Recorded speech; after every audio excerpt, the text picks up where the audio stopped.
মুরগিকে খাবার দেব, তাই 50 কিলোর বস্তা ঘরের ভিতর ফেলে দিলাম, তাতে তাড়াতাড়ি দিতে পারবো।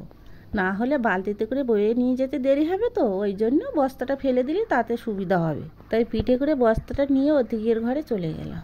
দেখো বন্ধুরা, মুরগিগুলো কেমন ছটফট করছে খাবে বলে, তাই তাড়াতাড়ি বস্তাটা খুলে নিই। খাবার দিতে এসে দেখলাম আবার দুটো মুরগি মরে গেছে। মুরগিগুলো তুলে নিই। মরা মুরগিগুলো তোলা হয়ে গেছে, এবার বস্তাটা খুলে খাবারটা দিয়ে নিই।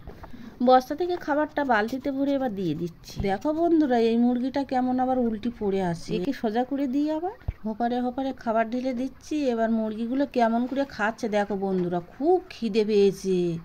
তাড়াতাড়ি আমি খাবারগুলো ঢেলে দিচ্ছি, তোমরা দেখতে থাকো। বন্ধুরা, মুরগিগুলো কেমন গোল হয়ে খাচ্ছে, দেখো কত তাড়াতাড়ি মুরগিগুলো খাচ্ছে, কি জোর খিদে পেয়েছে। এবার পাখাটা চালিয়ে দিই, খাবার খেয়েছে তার উপর গরম পড়েছে, মুরগি মরে যেতে পারে। দেখো বন্ধুরা, পাখাটা চালিয়ে দিলাম, গরমে যেন খাবার খেয়ে অসুবিধা না হয়। এই ঘরটায় 5টা পাখা আছে, সব পাখাগুলোই চালিয়ে দিলাম। পাখা চালিয়ে বাইরে বেরিয়ে দেখি দুটো ছাগল বাচ্চা আছে, রাস্তায় বেরিয়ে গেল। এদের ধরে আবার ঘরে ভরে দিলাম, রাস্তাতে গাড়ি যায়, চাপা পড়তে পারে। আজকের এখানে শেষ করছি বন্ধুরা, ভালো লাগলে একটা লাইক করে পাশে থাকবে।